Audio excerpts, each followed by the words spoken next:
All right, let's dive in. Ladies and gentlemen, joining me on the line, his name is Steve Treviño. And Steve, I got to start out with a very odd question for you, if you don't mind. I don't mind at all. I'm ready. I was looking through some of your YouTube clips, and is that a pocket knife clip I see on your pocket? Always. Yes, sir. I am what you call man essential. I always have a handkerchief, a pocket knife, a bottle opener, always on my body at all times. Really? That's your everyday carry is pocket knife, handkerchief, bottle opener too? Yep, bottle opener is on my keychain, and I'm a dad, so I don't care what I look like. I just want to make sure that I'm ready to help when I can help. Well, the funny thing about it, the reason I noticed is because I carry a pocket knife too in the same way, and I was like, oh my God, me and Steve have something in common. Well, I grew up very blue collar, very country. Grew up in a farm refinery town in South Texas, and I am who I am, and I wear my cowboy boots, and it's amazing. That my brand has resonated the way that it has. I believe that it would, and it did. I saw a sign one time, and it said, always trust the man with the pocket knife. Well, I always, my dad would tell me, he goes, all right, you're going to get shoes for school. You want lace-up or pull-up boots? That's your choice. And I go, why do I always have to wear boots? And he goes, because nobody's been shot over a pair of boots. It's true, but it's amazingly funny. It is amazingly. Well, my dad is one of those very serious guys. Yeah. That always says funny. One time he told me, I go, Dad, I go, why can't you tell me you love me? And then he goes, do you tell your wife you love her? And I go, yeah, I do. And he goes, and look how she treats you. Oh, that's cold. It's true. And I was like, wow. I mean, true, funny, but ouch.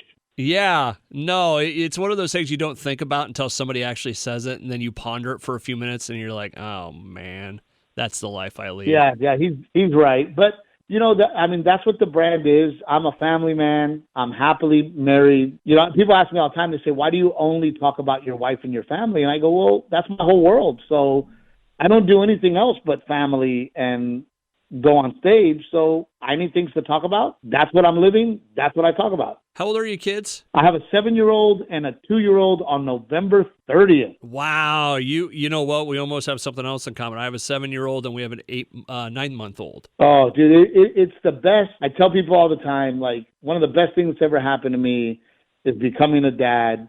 However, I'm exhausted. I know what you're thinking. What's your injury the kid's given you so far? Oh, dude, you name. I mean, they want to be. I think I have a hunchback now because they want to be on my shoulders all the time. Apparently their legs get broken when you get to an amusement park. Yeah, or going up or down stairs at home when it's bedtime. Dad, carry me. And by the way, I do have to tell you that sweet corn you guys have is absolutely amazing. Yeah, you like the Iowa sweet corn, do you? I love it. It's amazing. And it was funny because I got to Des Moines, and when I started touring there, everybody, you got the sweet corn? You want some sweet corn? You got some sweet corn? How about some sweet corn? I'm going, these people are crazy. And then I had it, and I was like, oh, maybe they're not crazy. One of my all my buddies are farmers, but one of them, he plants about 2 or 3 acres of sweet corn every year, and he just calls us, says, hey, it's done. You go over and you pick what you want. So you come home with, Isn't that awesome? Yeah, 60 years of corn, So I love it, man. And I miss Des Moines a lot. I used to go there regularly on my tour, and we just haven't made it back out there, and we need to. When's the last time you were here? Gosh, man, it's probably been 6-7 years. I was at the Funny Bone there. Yeah. And then I'd walk across the street in the parking lot to the I called it the Disney Honky Tonk. I think I know what you're talking about. That's the new Funny Bone, right? The piano bar, wasn't it? Is that the one you're talking about? Yeah, that one. It was I always said if Disney made a honky tonk, that's what this would be. That is a fun place. I haven't been there in a while, but my wife and I went there a few years back, and it's a good time. It's different, but it's a good time. So it's not like seeing Steve Treviño live, but Well, that's what I was going to say. People tend to forget about live stand-up comedy, and it's nice to go and laugh for an hour. And in my case, I talk about being married, I talk about being a parent, and I don't do politics, and I don't do religion, and we just have a good time. How's the wife take the stand-up? She loves it. She thinks it's funny. She's in on it. In the beginning, my in-laws were not happy about me talking about their daughter. But now, now the in-laws are in the act. I speak wife. I talk about hanging out with my in-laws and taking my father-in-law to Vegas and him eating 2 gummy bears instead of following instructions and biting the leg. I mean, we have a lot of fun. What's the maddest she's ever been at you about this stuff? Because, like in radio, I did a morning show for a while when the wife and I were first starting dating. She heard half of something I said and got super pissed at me. I imagine that she's never been super mad at you. Well, she's never asked me to not do something except for once. Okay. And I was telling a story about my experience in the birthing room, and I made a sound effects with my tongue and my lip, and she was like, "Yeah, that's disgusting. Don't do it again." So I was like, "Yes, boss.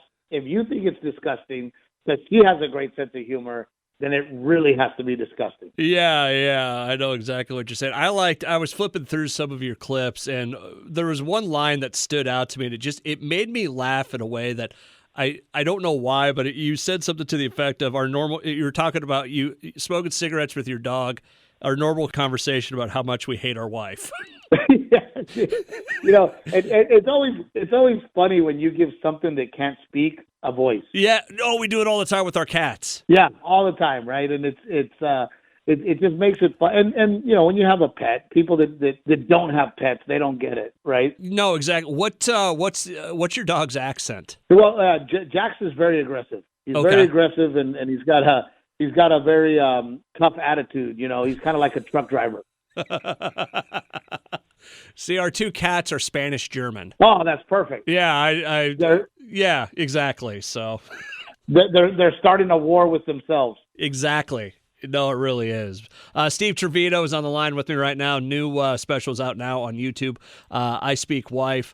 How did you come along the way of being able to speak wife? What was the moment that you go, you know what, I can speak wife? Dude, it was years of abuse, and I had a moment with a young married guy where he came up to me and he goes, "Hey man, I want to have a drink with you." And I go, "Well, I'm going to go to the casino. I'm going to have a drink." And he didn't even look at his wife, and he didn't even hesitate. And he goes, "Man, I'm going to be there." And I told him, I go, "Maybe you need to ask your wife." And then he goes, "Nah, man, my wife is cool." No, she's and I was not. like, "Oh, yeah, you just got married." He goes, "How do you know that?" I go, "Because you still think she's cool." And then she looks at this guy and she goes, "You can do whatever you want." And this dummy goes, "Told you she was cool." And I go, "Oh, you don't speak wife at all." I go, "If she just told you to do whatever you want, that means do not do whatever you want."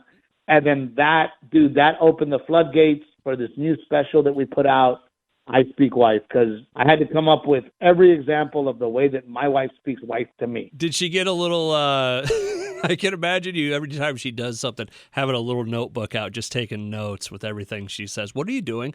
Nothing at all. Yeah, don't worry about it. I tell her all the time, I go, when you're nice to me, it's not good for business.